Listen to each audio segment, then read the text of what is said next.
Going live. Oh boy, oh boy.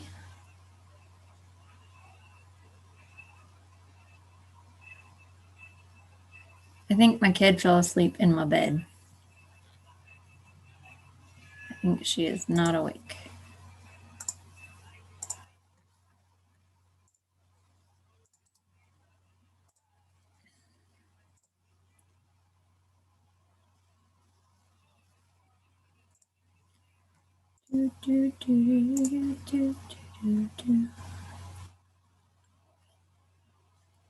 Gonna do that in a new town.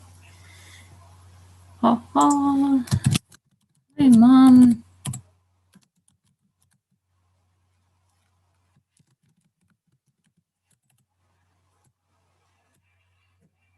Mostly I've started waiting until closer to, so that there's not, 30 minutes of dead space between when I start and when the recording is, because that one day that was bad, Juju.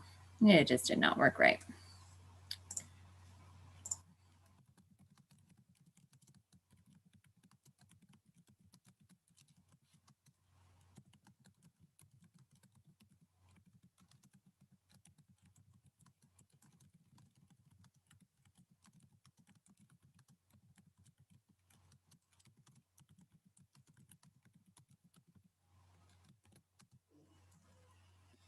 Boop, boop, boop, boop, boop, boop, boop. Story time done. Save.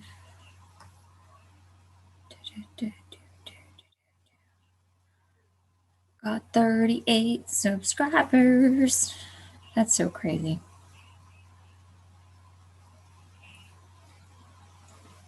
Babe, I'm super famous. I have 38 subscribers. Awesome.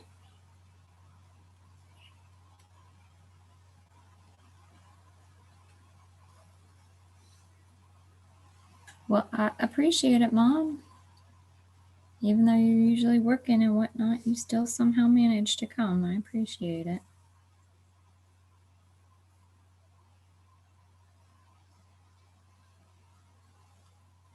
Well, I try to.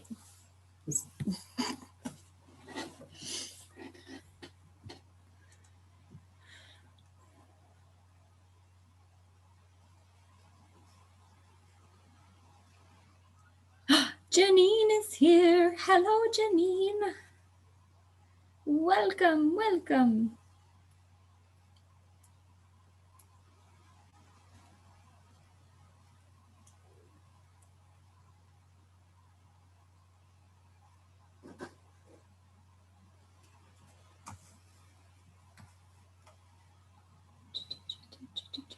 Where is my chat? Boo, boo, boo, be doo, be doo, be doo, be.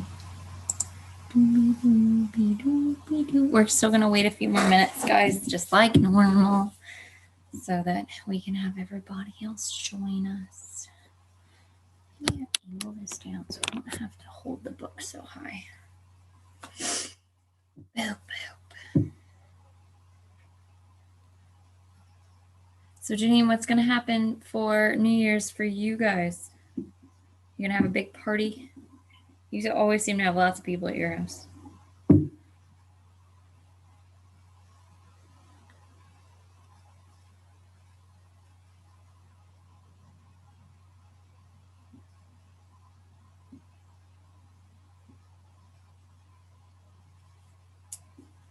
What about you, Hannah? What are you guys doing for New Year's?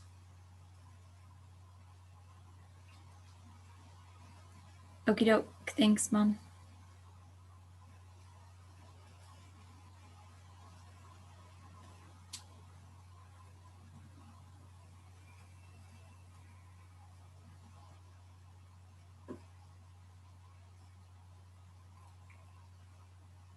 Mom, are you doing anything crazy for New Year's, or are you working?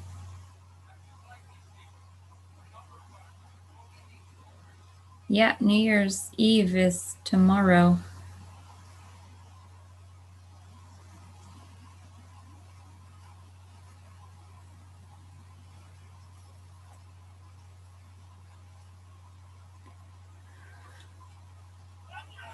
Big shocker there, right, Mom? I got to wake up the kid. The kid is sleeping.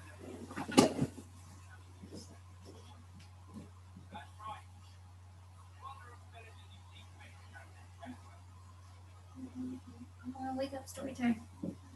Story time. Story time, wake up. Wake up. Janine got a pet chicken. Yep, you gotta make friends with Janine now. Janine got a pet chicken.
Yes, we'll go on the meet for just a little bit, Janine.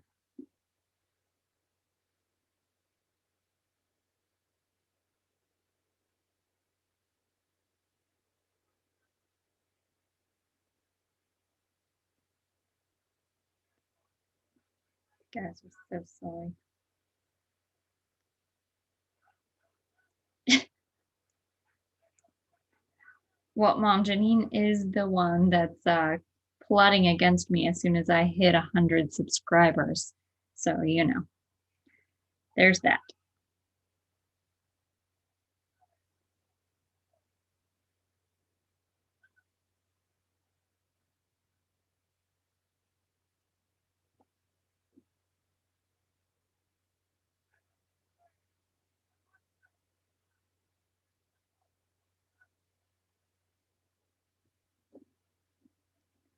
All right.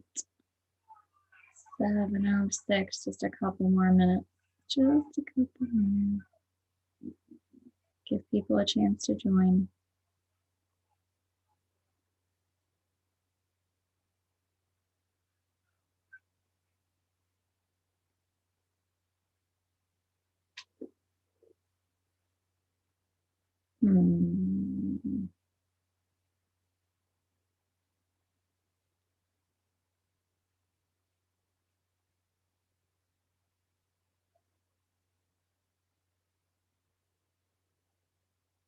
I have an idea for tomorrow. We'll see if it works. Well, we'll see how many people are at my house tomorrow, I guess. All right, 7:07 and some seconds. So we're going to get started. Ogly dogly. So, given the fact that it is end of 2020 and a lot of people are struggling, I wanted to read Stone Soup by Marcia Brown.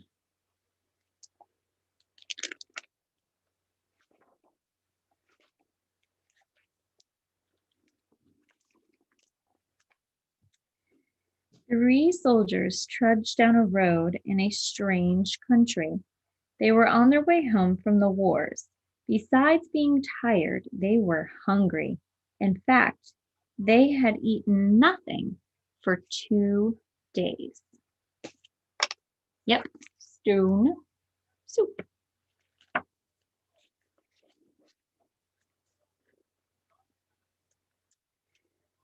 How I would like a good dinner tonight, said the first.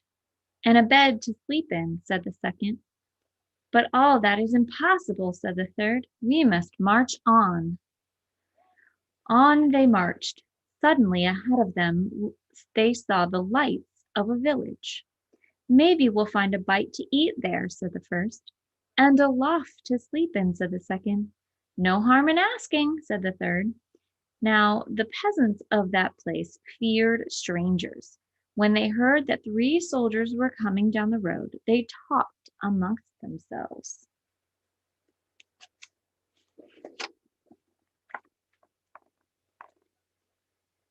Here come 3 soldiers. Soldiers are always hungry, but we have little enough for ourselves. And they hurried to hide their food. They pushed sacks of barley under the hay in the lofts. They lowered buckets of milk down the wells. They spread old quilts over the carrot bins. They hid their cabbages and potatoes under the beds. They hung their meat in the cellars, and they hid all they had to eat. Then they waited. See, so just putting cabbages under the beds and potatoes, putting the barley under the hay in the loft.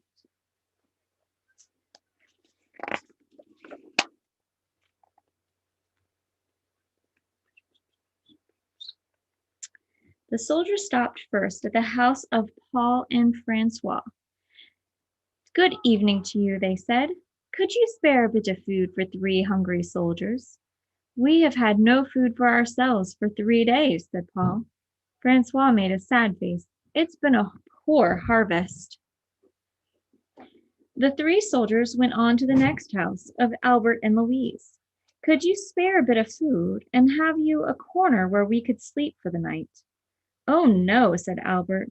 We gave all we could spare to soldiers who came before you. Our beds are full, said Louise.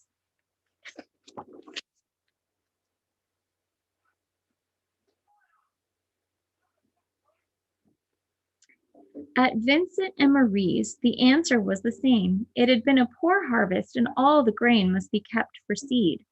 So it went all through the village. Not a peasant had any food to give away. They all had good reasons. One family had used the grain for feed. Another had an old sick father to care for. All had too many mouths to fill.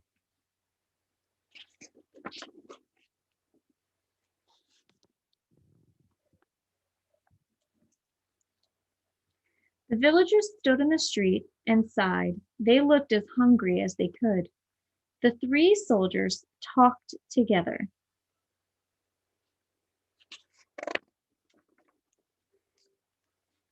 Then the first soldier called out, Good people! The peasants drew near. We are 3 hungry soldiers in a strange land. We have asked you for food and you have no food. Well then, we shall make stone soup. The peasants stared. Stone soup? That would be something to know about.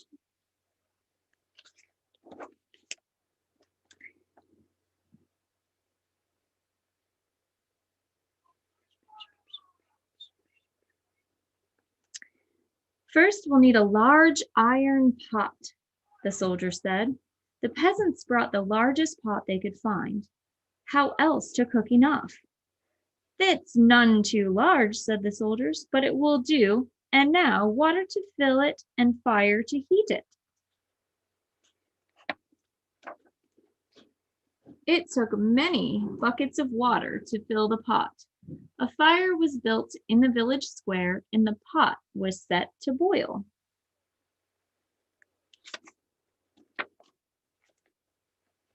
And now, if you please, 3 round, smooth stones. Those were easy enough to find. The peasants' eyes grew round as they watched the soldiers drop the stones into the pot. See, look at, there's 1, 2, 3 round, smooth stones.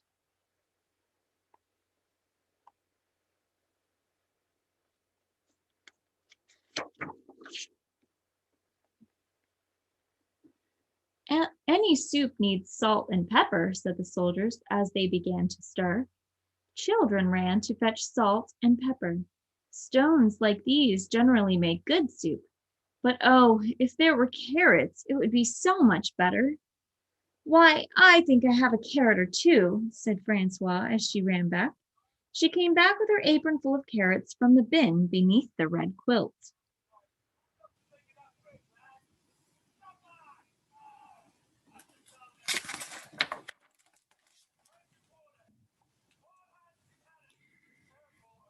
A good stone soup should have cabbage, said the soldiers as they sliced their carrots into the pot. But no use asking for what you don't have. I think I could find a cabbage somewhere, said Marie, and she hurried home. Back she came with 3 cabbages from the cupboard under the bed.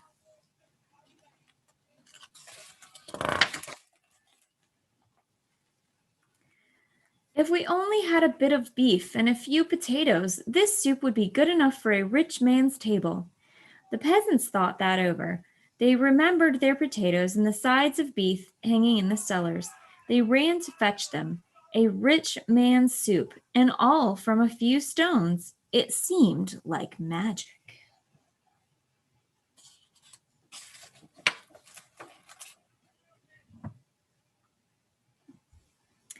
Ah, sighed the soldiers as they stirred the beef and potatoes, if we only had a little barley and a cup of milk, this soup would be fit for a king himself.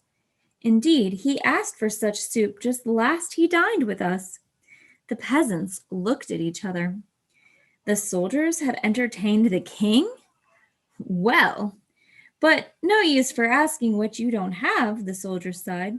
The peasants brought their barley from the lofts, they brought their milk from the wells, and the soldiers stirred the barley and milk into the steaming broth while the peasants stared.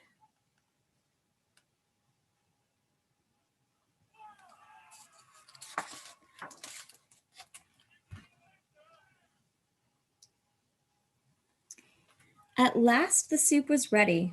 All of you shall taste, the soldier said, but first a table must be set. Great tables were placed in the square, and all around were lighted torches.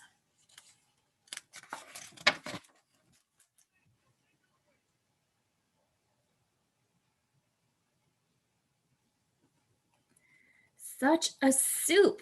How good it smelled! Truly fit for a king.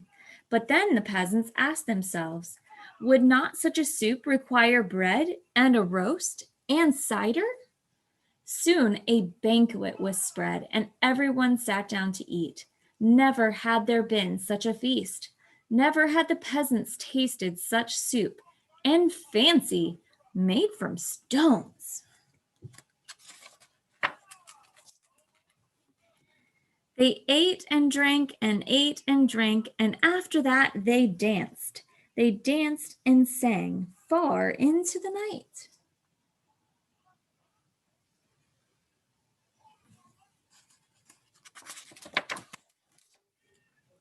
At last they were tired. Then the 3 soldiers asked, if there is not a loft is there not a loft where we could sleep? Let 3 such wise and splendid gentlemen sleep in a loft? Indeed, they must have the best beds in the village.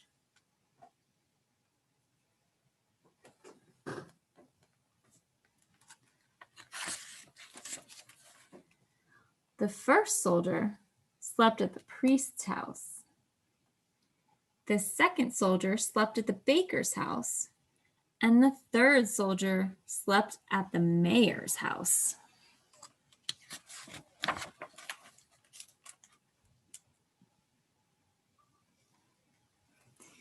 In the morning, the whole village gathered in the square to give them a send-off. Many thanks for what you have taught us, the peasants said to the soldiers. We shall never go hungry now that we know how to make soup from stones.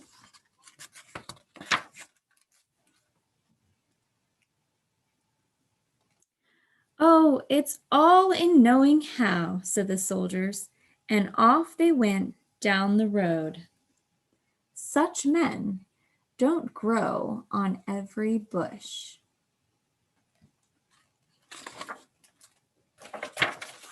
The end, as they run away.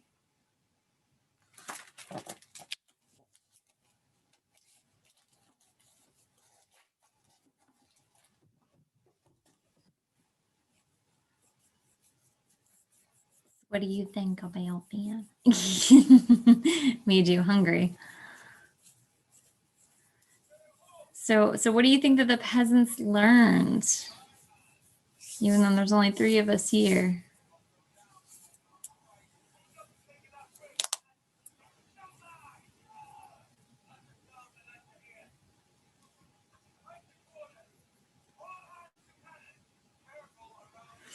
I guess I could say, what's the theme of the book?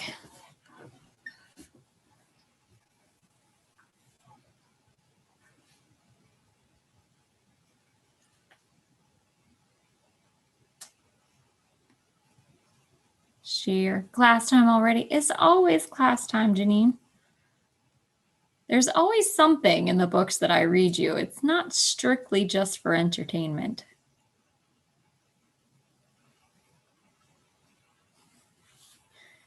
Sharing is caring. You work together, you'll accomplish more. Good things can be done. Let's see, how many days do we have left? I think that's going to be a longish book. Hi, Hannah. Hannah likes the book too, Janine.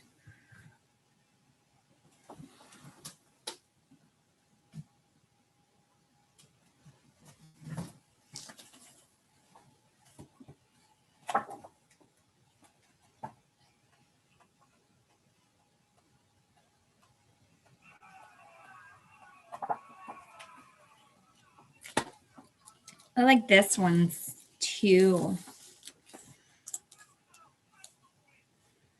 I think we'll read a second one just because I feel like it.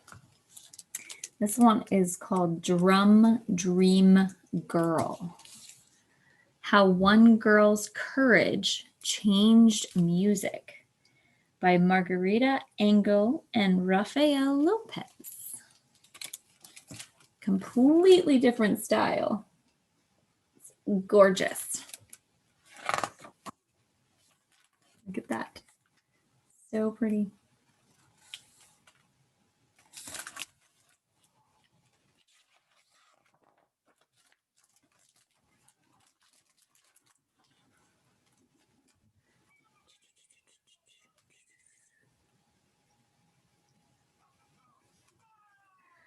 On an island of music, in a city of drum beats, the drum dream girl dreamed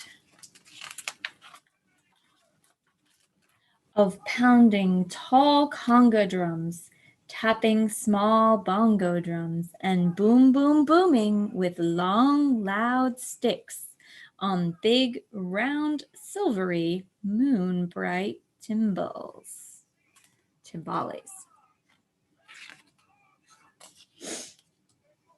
So cool. Oh my gosh, so pretty. But everyone on the island of music in the city of drum beats believed that only boys should play drums. Oh my goodness, that's just not going to fly with me. Only boys can play drums? Oh no. No, no, no, no, no.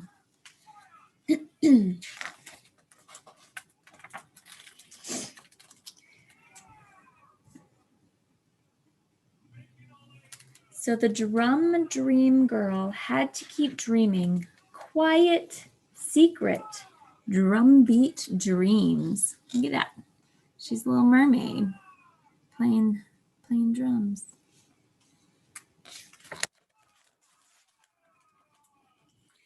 At outdoor cafes that looked like gardens, she heard drums played by men, but when she closed her eyes, she could also hear her own imaginary music.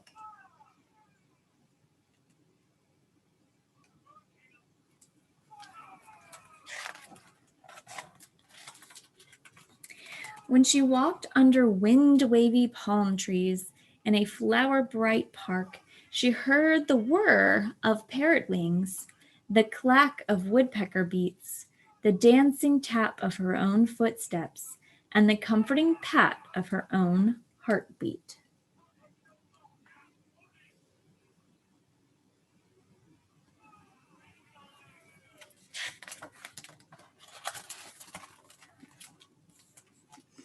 At carnivals, she listened to the rattling beat of towering dancers on stilts.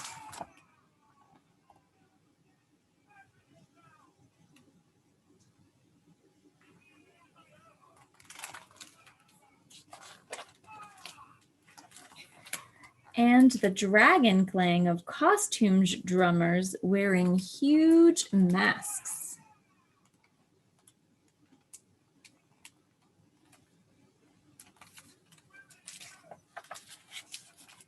At home, her fingertips rolled out their own dreamy drum rhythm on tables and chairs.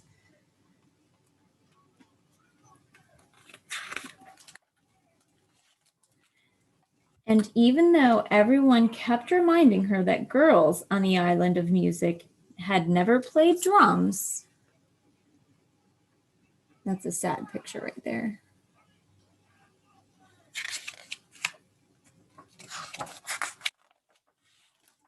The brave drum dream girl dared to play tall conga drums, small bongo drums, and big round silvery moon bright timbales. Look at the moon. The moon is so happy with her drumming. Her hands seemed to fly as they rippled, rapped, and pounded all the rhythms of her drum dreams.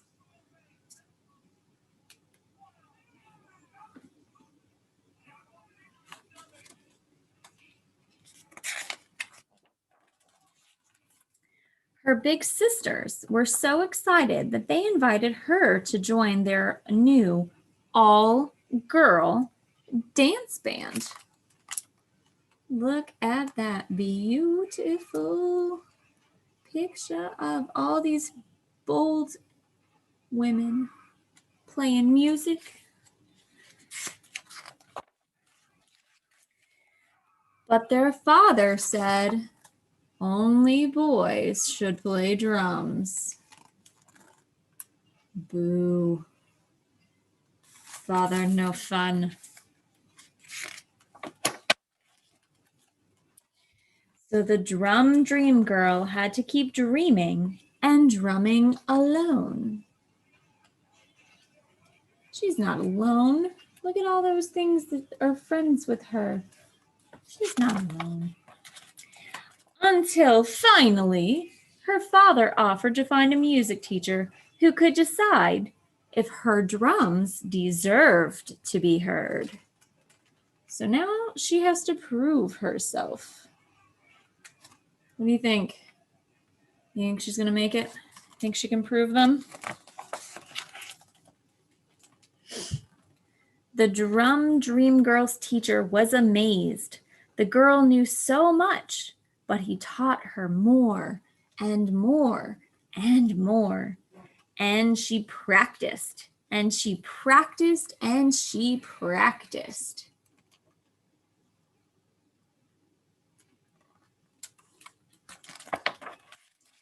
Until the teacher agreed that she was ready to play her small bongo drums outdoors at a starlit cafe that looked like a garden.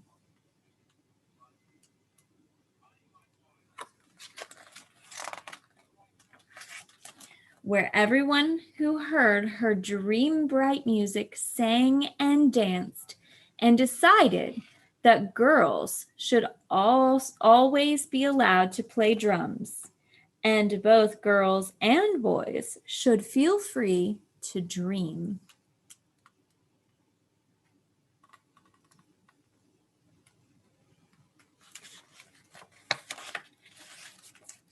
Ooh, there's a historical note. I love those. This poem was inspired by the childhood of a Chinese African Cuban girl who broke Cuba's traditional taboo against female drummers. In 1932, at the age of 10, Milo Castro, and I'm going to totally butcher the last name, Zaldarai, we're going to call her Mio, performed with her older sisters as Anacoana Cuba's first all-girl dance band. Mio became a world-famous musician, playing alongside all of the American jazz greats of the era. At age 15, she played her bongo drums at a New York birthday celebration for U.S. President Franklin Roosevelt, where she was enthusiastically cheered on by First Lady Eleanor Roosevelt. There are now many female drummers in Cuba. Thanks to Mio's courage, becoming a drummer is no longer an unattainable dream for girls on the island.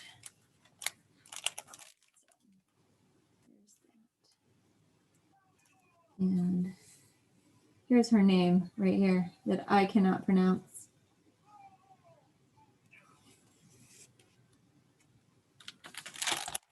Beautiful, beautiful. Kudos to her for being brave enough to follow her dream despite everything else that was telling her no. I love her for it.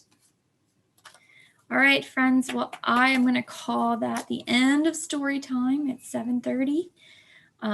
I'll go ahead and open the Google Meet in a few minutes for just a little bit. But we don't need to spend all night on there because you still have time with family and friends. So I will see you tomorrow, friends. Good night.